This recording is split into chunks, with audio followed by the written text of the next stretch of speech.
One power, one power, one power. There's one power invisible, and you see it everywhere and every day. There's one power indescribable, and you speak it with every word you say. It's mysterious until you know the truth.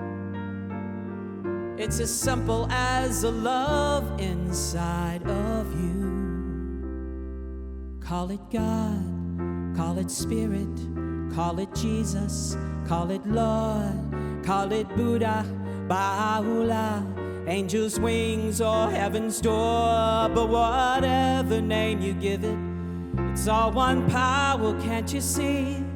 It's the power of the love,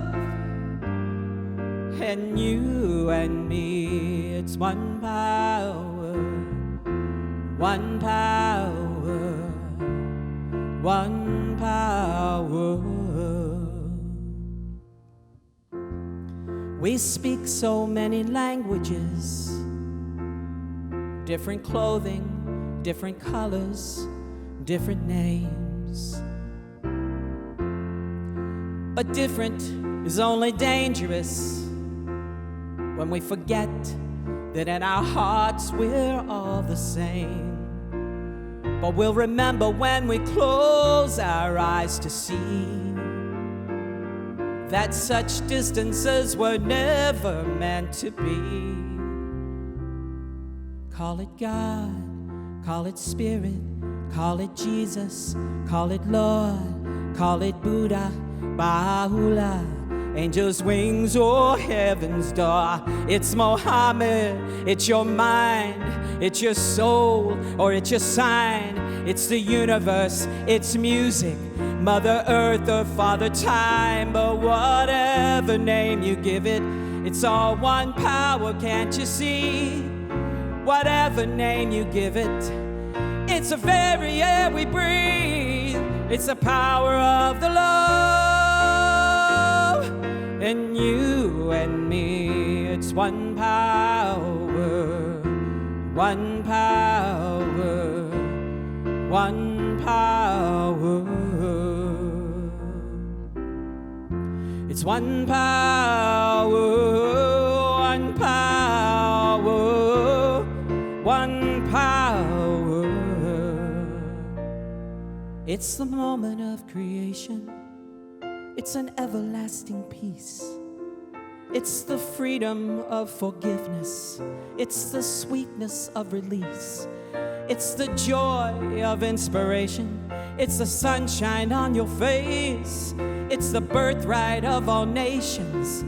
It's the boundlessness of space. It's the beauty of a baby, the serenity of sleep.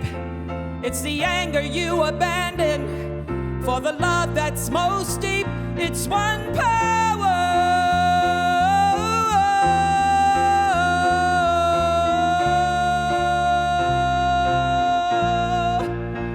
It's what we are.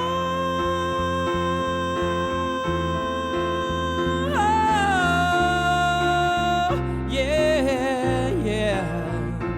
It's the power of the love that lives forever in you and me. It's the power of the love in you and me. Yeah, yeah. Oh, one power. Wow. Okay. Now, if there were people in this room, they'd be applauding like crazy. I can't wait for applause again, just because. Wouldn't that be? That was absolutely fabulous. Thank you so much, Stefan. Oh man, great song by Daniel Namod, and Stefan will be singing one of her own songs after the service. I mean, after my talk, and We are blessed in this New Thought movement with some powerful music, and I'm really grateful for all of it. Thank you so much. I am I am giving you lesson 3 in a 5-part series using the Gospel of John as a living parable. In many of the Gospels, the man Jesus taught through parables. And I believe, and some other people believe, it's not just me, I'm saying it because I agree, that John is a parable. That's why it's so different than the other synoptic Gospels.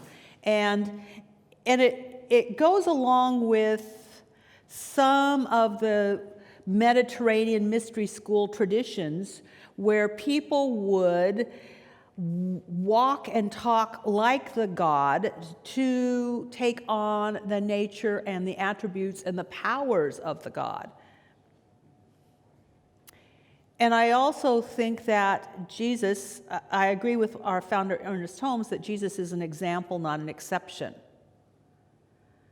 That he's an example of what we can be when we allow ourselves to remember our connection with the divine.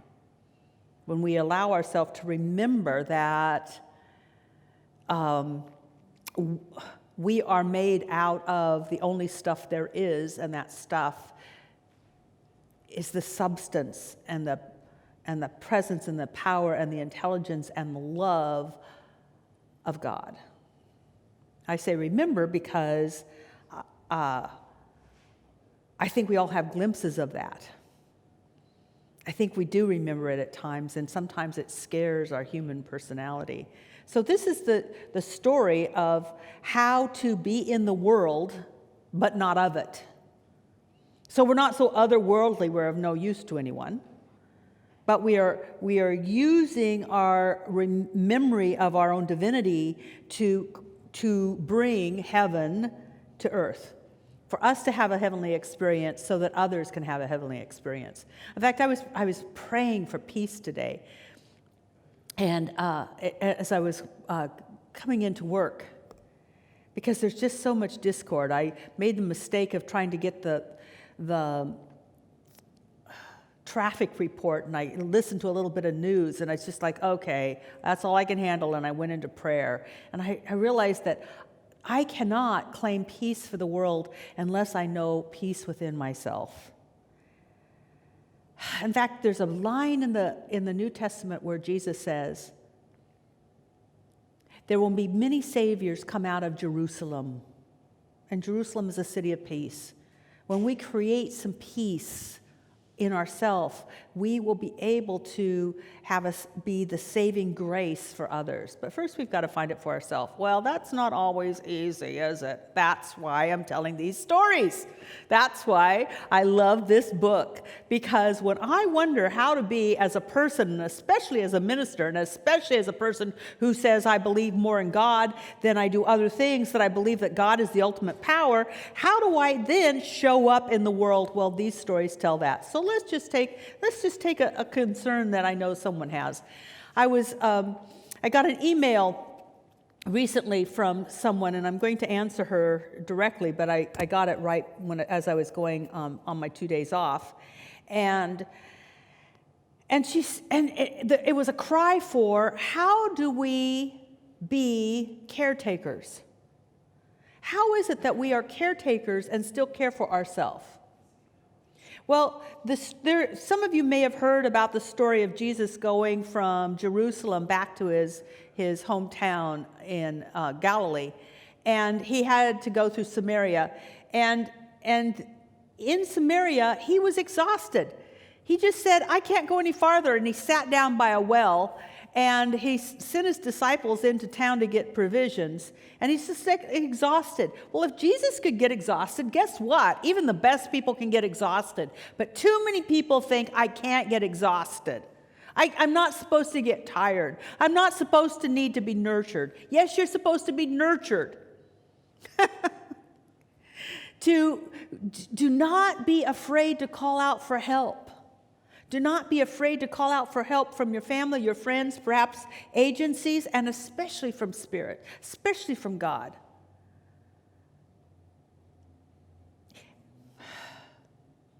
And then we look up and we remember that our salvation from this instance, from this tiredness, from this feeling overwhelmed, can come immediately. As long as I can remember, I've been anemic. Took a long time to figure that out, but I sometimes just don't have stamina because I don't have a lot of red blood cells normally. They're plump, they're fat, they're not thin little things. They're really fat, healthy blood cells. I just don't have a lot of them. But my naturopath put me on this product that really plumps up my blood cells. It actually helps my bone marrow generate more blood cells.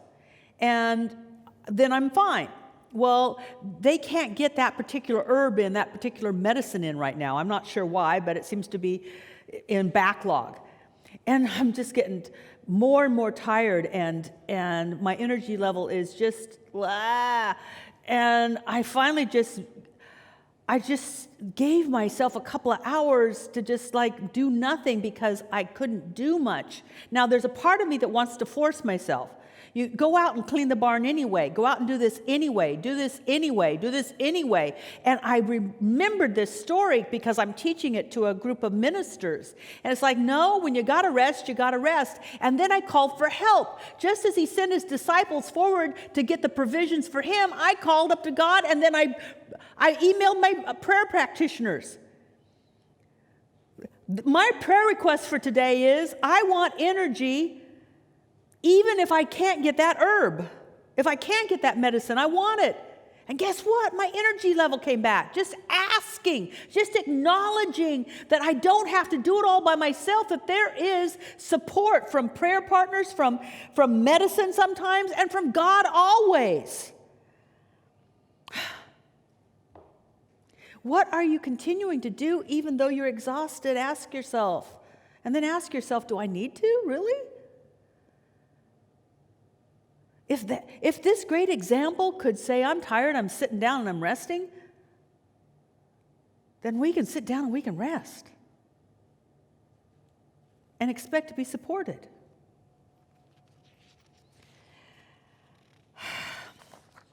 The next thing that I want to talk about is another story that's told in the Gospel of John, because I think this too is very important.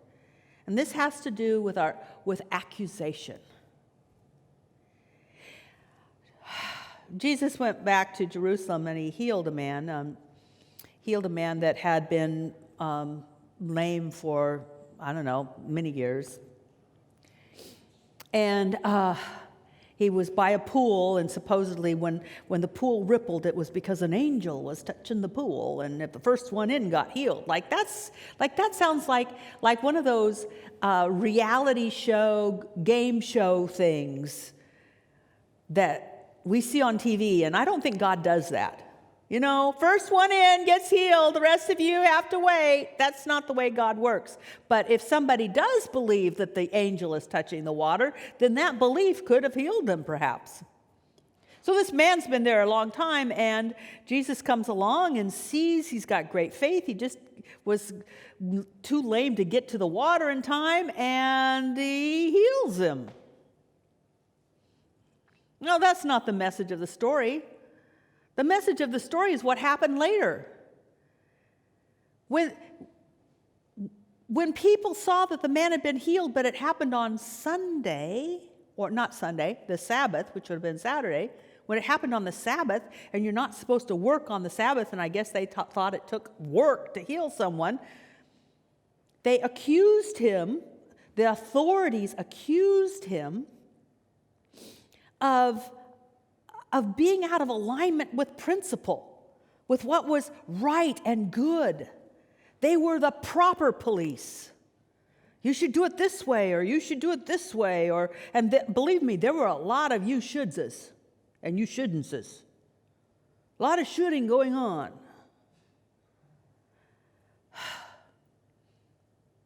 And what Jesus said is, I do what my Father in heaven, or that origin within, tells me to do. And what does the origin within do? What does God do? What God does is love. And love heals. Love doesn't say, oh, I see you're in a real pickle, but I can't talk to you today because that would be too much work. The message that Emma Curtis Hopkins tries to get across to people as they are reading John is that Jesus did not second guess himself. And Jesus did not start to accuse himself. There will always be people who want you to do things a certain way, especially their way. And there will always be temptations to second guess yourself and say, I could have done it differently and I should have done it differently. Maybe I should have thought of that. As I think I said, I mentioned that I'm giving an 8-week class to ministers using this material. And there's not one of us that doesn't second guess ourselves more often than we would like to. We second guess, did we teach right? Did we use the right words? Did we do this? It's like, ooh. But here's the deal. Here's the message in this. In the anointed interpretation of this life parable, Emma says, oftentimes our methodology will be wrong, but if our motive is right, and Jesus' motive was to love and to serve and to be a healing force on the earth, if the motive is right, the principle of goodness moves through the motive, not the method.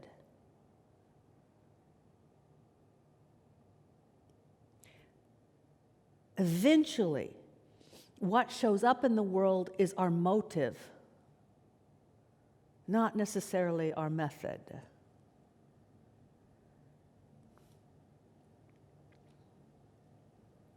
This is important because we are in such a fast-changing world. It's really hard to keep up with what's woke at any given time. But if your motive is to express goodness to the highest degree that you can at any given time, the Spirit of God works through that motive to bring about a result that is a blessing to yourself and a benefit to others. I can teach this because I'm always having to ask myself, what was my motive? God bless my motive. What was my motive? Bless my motive. After this instance happened, he goes off into the hillside, into the country, and he and his disciples move up on the hills, which metaphorically could mean, symbolically could mean that he and those people around him went into a high state of consciousness. And from that high state of consciousness, they saw a large group of people coming and wanting to hear what Jesus had to say. And yet it was getting late, and one of the disciples said, they're probably getting hungry. Why don't we send them home? Now, this particular story is the only story that happens in all 4 Gospels. And it's been said by many Bible scholars that, especially New Thought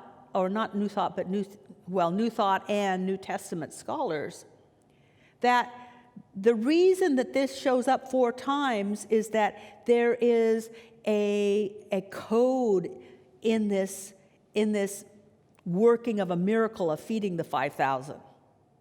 So first, there's a high level of consciousness. You can see things, you observe things, you will know things differently when you're prayed up than when you are as I almost did this morning listening to the news, or brought down by earthly circumstances. The earthly circumstances won't change. You're not denying them. You're not ignoring them. It's just that you can't handle them from a high state of consciousness unless you put yourself in that high state of consciousness. So first, pray, know, connect, be, and then you can see anything and you'll know what is yours to do. Otherwise, we can become totally hampered in our thinking because this is wrong and this is wrong and this is wrong and this is wrong and this is wrong, and we feel powerless to do anything about it except gripe at the people that are doing it, which doesn't solve anything. So from a high state of consciousness, they could see what was happening. People were there. They're probably getting hungry. And the Christ says, fine, they're hungry, let's feed them. Now, some lower thoughts, those that weren't quite as high, said, well, why don't we just send them home? And Jesus said, no, what do we have? What do we have? And then they took stock. They took stock of what they had. They had some fishes and some loaves. See,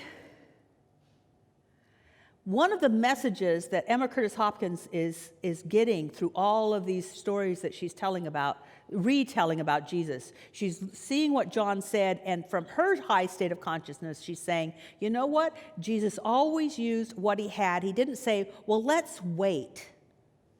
Let's wait. Let's wait. No, what do we have? Let's use it. So he took what they had, and he looked up and he gave thanks. Thank you for what I have. And he blessed what he had. And then they started to hand out and do something with what they had. And at the end of the story, there were 12 baskets left over of food. Now, Bible scholars have all sorts of ideas about that. I mean, I do too. I mean, it wasn't, I've been at that hill. I mean, I've seen the hills that we drove through. They're not that high.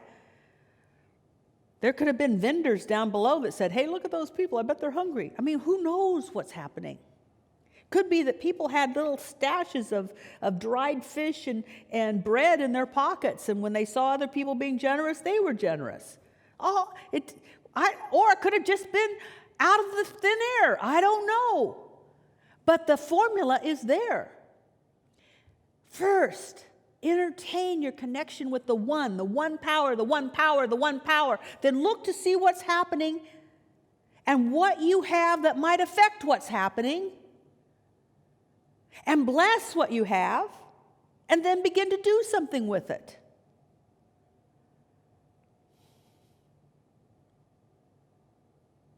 One of the things that I taught a year ago, or more than a year ago, it's when we first moved into this building, the first thing that I did downstairs in our fellowship hall was I did a drop-in group for money mastery. And I asked people if they wanted something to start saving for it. Well, I don't have the money to save. You've got something. Start where you are. Put $5 away, $1 away, whatever. And one gentleman has told me that he now has thousands of dollars in the bank because he started, so that when something happens, he doesn't have to borrow. He doesn't have to put it on his credit card. He's got money. And it happened less than 2 years ago because he just began with what he had to create a life of security that he wanted.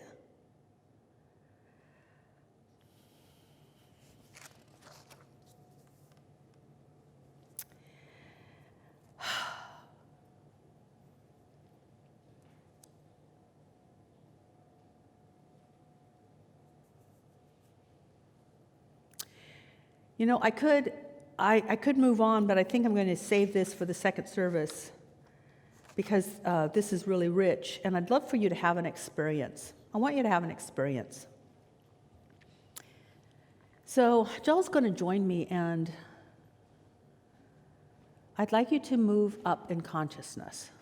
Let's have an experience of going up the mountain.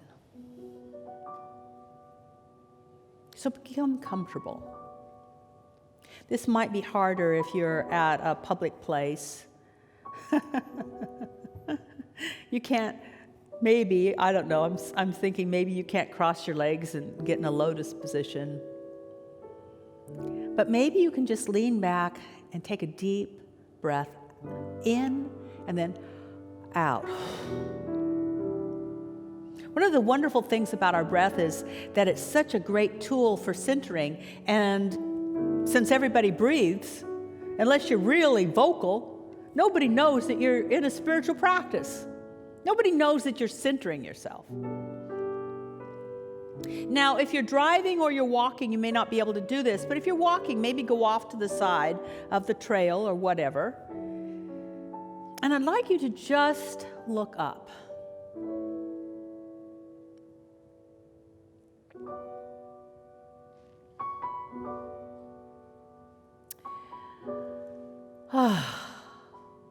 And sigh again. Notice how your breath changes when you look up. For me, it becomes fuller. I don't realize how tight and shallow my breath is until I just look up. In the Bible, it says, "Look up to the hills, from whence comest thou salvation?" That which will save you from your circumstance comes because we are no longer looking at the condition. We're not looking down. We are allowing ourselves to rise in consciousness. Now take note of how you feel and what you think. What I've noticed is when I'm here, I don't think. This is the easiest way to turn off the monkey mind, is just simply lift my eyes 45 degrees.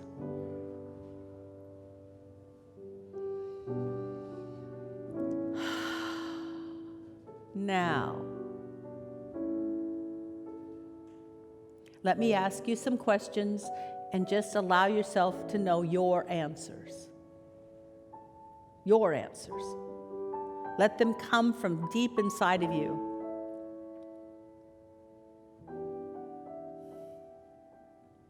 What is a condition that you would like to change?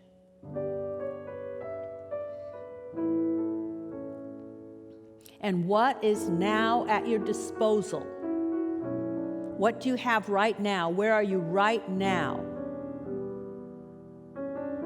that you can use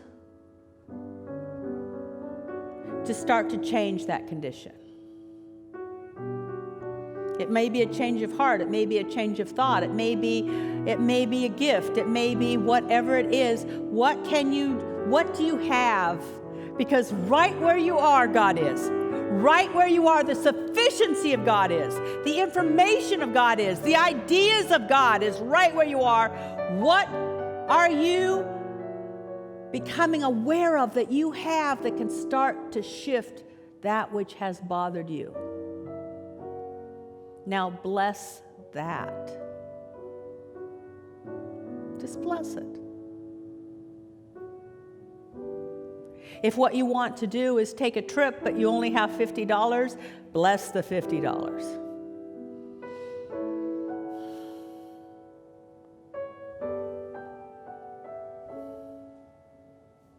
What is the idea? Maybe, I don't know, but it is amazing, the ideas and the clarity that comes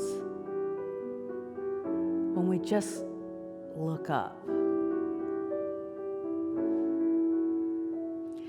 So many times it's said of the prophets and Moses and others and Jesus that they would go to the mountaintop. They were maybe hiking, or maybe they were just allowing their consciousness to rise,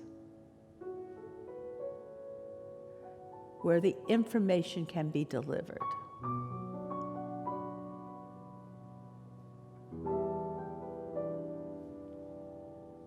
Now, after you've blessed what you have, Allow yourself to know the instruction of what to do with it. And then do it. Make a commitment to do it.